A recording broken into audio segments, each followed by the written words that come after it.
m'appelle Dayalan, Supreme Estrie, comme le car. Moi, il fait à peu près 1 an, il travaille à Studio Sport. Donc, il sort de l'école, il rôde un travail et comme il fait à peu près 3-4 ans, il fait un peu de drone. Donc, m'a trouvé le magasin là. M'a commencé un peu fait des courses de racer aussi. Donc, je ne sais pas si tu connais.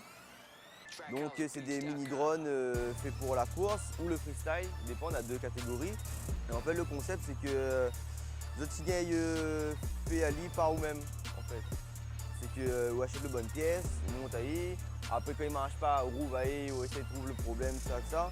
C'est un petit peu en mode do it yourself, comme en Amérique. Ah ben les compétitions commencent à bien monter. Là par exemple, on a 2 dimanches de ça. On avait une compétition et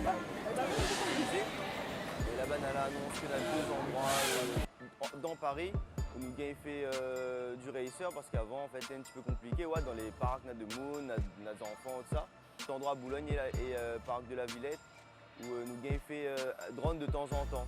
Donc il commence un petit peu à évoluer. Le maire de Paris veut que nous commençons à faire évoluer un petit peu le business du drone, tout ça.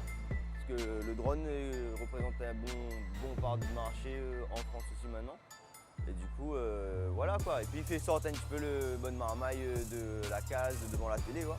Et en professionnel, comment ça se passe vraiment professionnel? En professionnel, c'est pas que les compliqué, mais en fait surtout qu'avec la sortie de DJI, on a bon peu de monde, il fait du drone AST avant.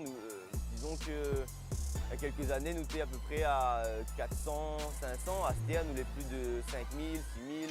Et encore, avec tous les auto-entrepreneurs, il augmente encore un petit peu. Et par contre, après, la 2-3, il ne marche pas très bien non plus. Le truc, c'est qu'il y a trop de monde qui veut faire drone. Mais après, c'est une histoire de réseau, un peu de compétences aussi, quand même, de vidéos, tout ça. Donc voilà quoi. Après, il se passe. Tu as quand même beaucoup de monde, il vient. Après le drone professionnel, c'est pas non plus principal, pardon. C'est pas une activité principale parce qu'en général, faut toujours faire un petit peu à côté. Par exemple ici, on a bon peu de preneurs de son qui fait du drone. Parce que quand Bana n'est pas pour le son parce que le drone il fait des ordres, Bana il décide de faire le drone. Donc on a bonne affaire comme ça. Moi par exemple il est cadreur à la base.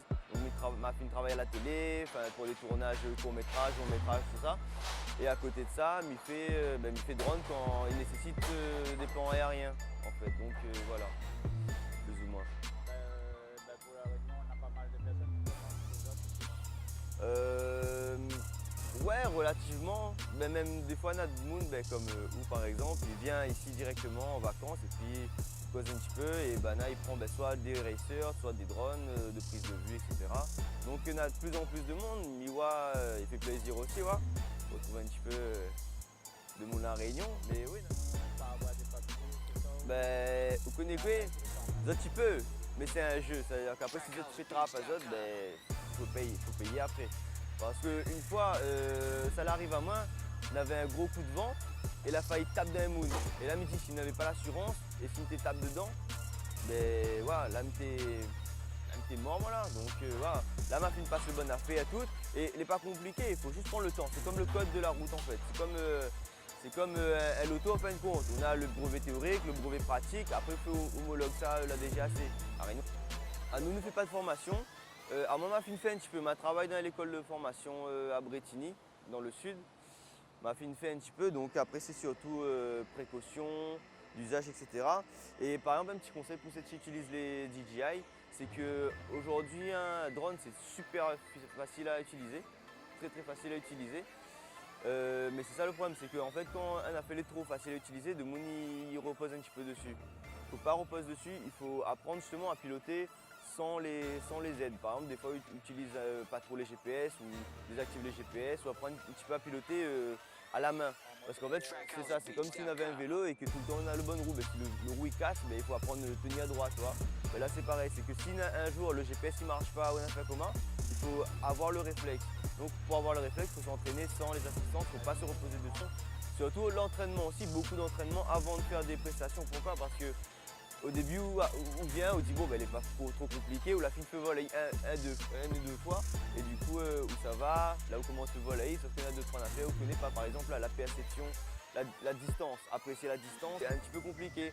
Par exemple, quand on fait un enroulé, quand on fait un mouvement circulaire comme ça, ben, si vous visez mal, ou ben, vous tape d'un poteau, ou tape d'un arbre, donc ça c'est un exemple parmi, voilà, parmi d'autres. Voilà, ça c'est mon racer donné par mon magasin. Ben, elle est bien généreux. Ah oui, ben, la fine vole un petit peu, mais bon, encore vivant. Un petit peu cassé partout, mais... Ah oui, celle-là c'est une bonne qualité, celle-là c'est le Vortex. Il est un petit peu lourd, mais il vole bien. Après, celle-là, en fait, par exemple, celle-là c'est un modèle tout fait. C'est-à-dire que quand on achète ailleurs, ben, on achète pas le frame, après le carte de contrôle, tout ça. On achète avec tout fait, et après on peut modifier. La de Moni change juste le moteur, voilà, c'est un coma, ouais. Mais le modèle est pas mal du tout. Voilà. TrackHouseBeats.com